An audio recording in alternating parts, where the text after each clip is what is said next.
Άμεσα, πολύ ωραία για τον Καλοσκάμι. Μεγάλη ευκαιρία ο Καλοσκάμις πάνω στον Τζάμεν. Προσπαθεί ο Λιούμπιτσιτς, η ευκαιρία και η μπάλα στα δίχτυα. Σπρώχνει την μπάλα στα δίχτυα ο Νελίν Πινέδα και πανηγυρίζει με τον αγαπημένο του τρόπο στο 26ο λεπτό. Για καλή και το συμπέζει με τον Λιούμπιτσιτς που είχε έτσι από αυτή την πλευρά. Κατά το Ζωάο Μάριο, καταπληκτικό γκολ. Καταπληκτική συνεργασία, δεύτερη ασίστα από τον Λιούμπιτσιτς. Φοβερό τελείωμα από τον Ζωάο Μάριο. Λιούμπιτσιτς. Καταπληκτικό γκολ από τον Λιούμπιτσιτς. Κάνει τρομερό μάτσο, ο Λιούμπιτσιτς είχε 2 ασίστ. Τώρα βάζει και γκολ, ξέρουμε ποιος θα είναι MVP της αναμέτρησης. Φοβερή προσπάθεια από τον Λιούμπιτσιτς. Δεμένει και ο Ρόντα και ο Λιούμπιτσιτς. Η μπάλα πάει στο Ρόντα, από εκεί στο Λιούμπιτσιτς. 0-4, δεύτερο γκολ από τον Λιούμπιτσιτς. Που σίγουρα τώρα πια μπορούμε να μιλήσουμε με διαφορά για το ποιοτικότερο και το καλύτερο παιχνίδι του. Την καριέρα του στην ΑΕΚ, εδώ στο Αγρίνιο. Μερία θα στείλει με δύναμη στο πίσω δοκάρι. 0-5. Πάνω στην κίνηση η εκτέλεση από τον Χριστόφυλλο, ο οποίος στο τεμπούτο του στο πρωτάθλημα με τη φανέλα της ΑΕΚ θα πετύχει ένα καταπληκτικό γκολ. Βλέπετε την ικανοποίηση στο πρόσωπο και του Μάρκο Νίκολας. Καλησπέρα φίλοι μου, καλώς ήρθατε σε ένα ακόμα βίντεο εδώ στο κανάλι μας. Νομίζω πως ο τίτλος για το χθεσινό παιχνίδι της ΑΕΚ είναι «Φέρτε μου 10 μάτια να σε βλέπω». Πραγματικά νομίζω πως ήταν τρομερή από την αρχή μέχρι το τέλος. Εκπληκτικό παιχνίδι, νομίζω από τα καλύτερα παιχνίδια που έχουμε παίξει φέτος στο ελληνικό πρωτάθλημα.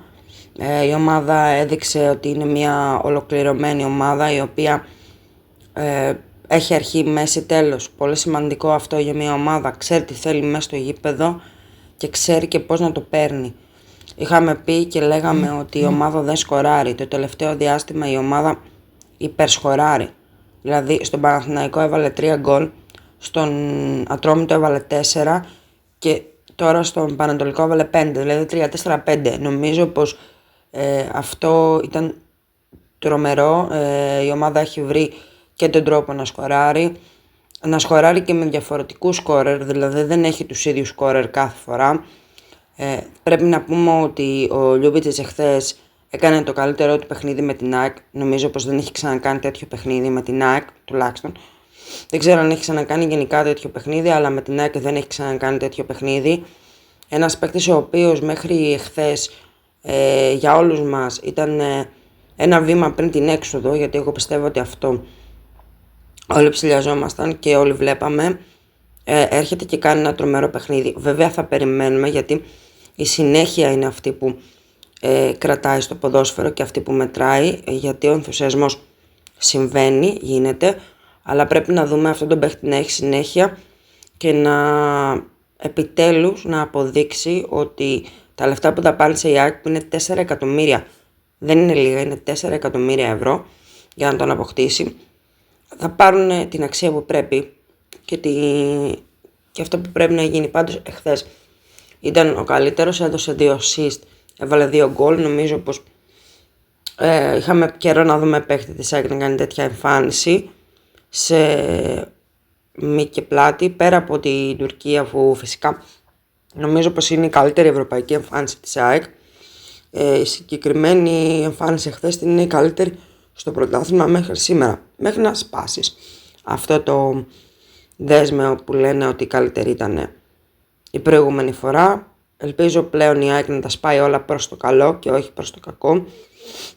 Η ομάδα δείχνει ότι στρώνει, βασικά βλέπεις πως απλώνεται, βλέπεις πως αλλάζει πλευρές, βλέπεις πως ο ένας προστατεύει τον άλλον, βλέπεις τα τεξίματά της, τα πατήματά της, τον τρόπο που παίζει, το πώς επιτίθεται, το ότι πλέον θα χαθούν λίγες ευκαιρίες για να σκοράρει.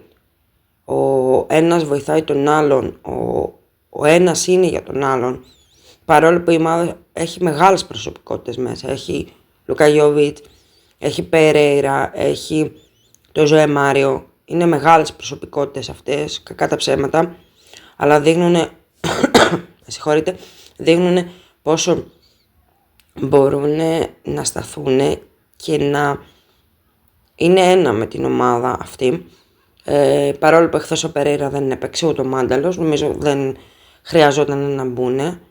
Ήδη έχουμε το θεματάκι με το Ρέλβας που ελπίζω να μην είναι κάτι σοβαρό πραγματικά, γιατί το χρειαζόμαστε για την Πέμπτη πάρα πολύ.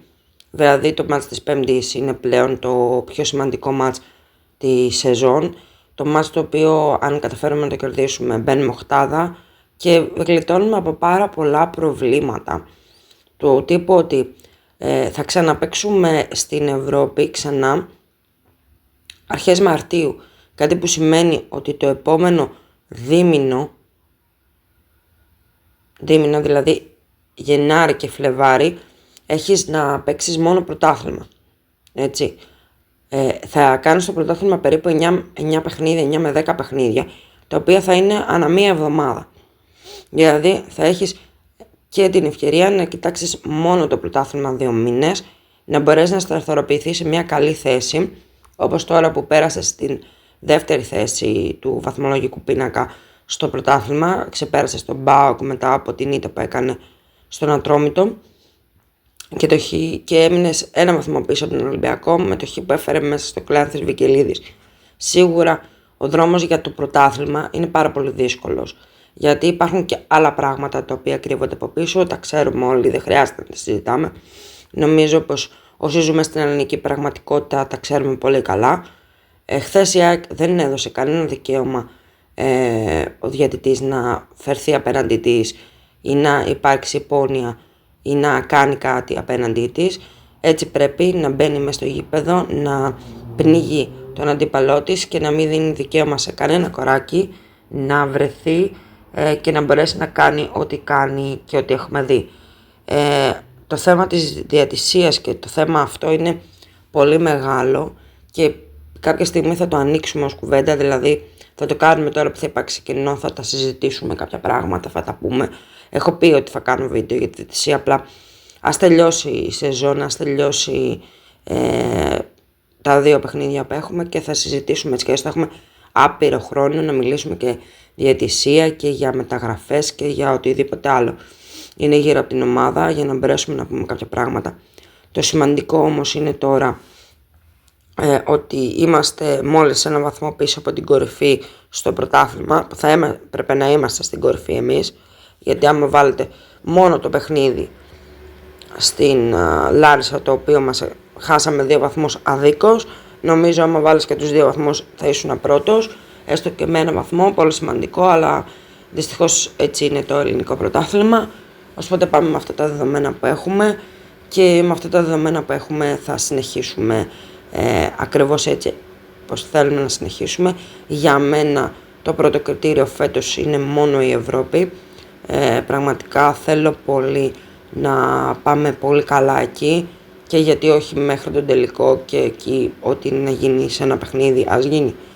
Αυτό είναι το μεγάλο όνειρό μου, δεν το κρύβω, το Conference League αυτό, και νομίζω πως πλέον σιγά σιγά μέρα με τη μέρα αρχίζει και γίνεται όνειρο πολλών εξίδων.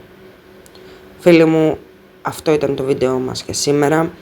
Ελπίζω να συνεχίσουμε να βλέπουμε την ΕΚΑΡΑ έτσι ακριβώς όπως ήταν εχθές, να τη δούμε έτσι και την Πέμπτη και γενικά αν βλέπουμε αυτή την ΑΕΚ δεν φοβόμαστε κανέναν. Καλή συνέχεια σε όλους. Γεια σας φίλοι μου. Κάθετα πολύ ωραία για τον Καλοσκάμι, μεγάλη ευκαιρία ο Καλοσκάμις πάνω στον Τζάμεν. Προσπαθεί ο Λιούμπιτσιτς, η ευκαιρία και η μπάλα στα δίχτυα.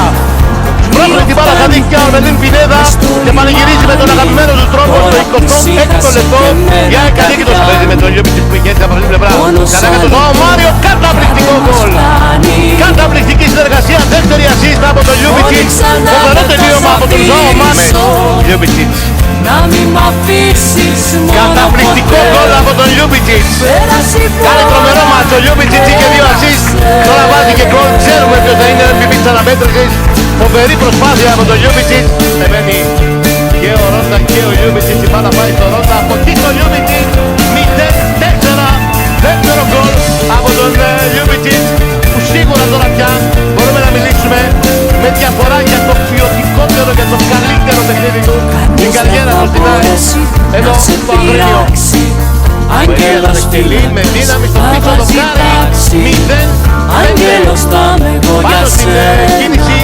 Η εκτέλεση από τον Χριστόπουλο, ο οποίος στο τεπούδο του στο πρωτάθλημα με τη φανέλα της ΑΕΚ Θα πετύχει ένα καταπληκτικό γκολ. Ξανά δεν θα σ' Την ικανοποίηση στο αφήσω, πρόσωπο και του Μάρκο Νίκολα. να μη μ' αφήσεις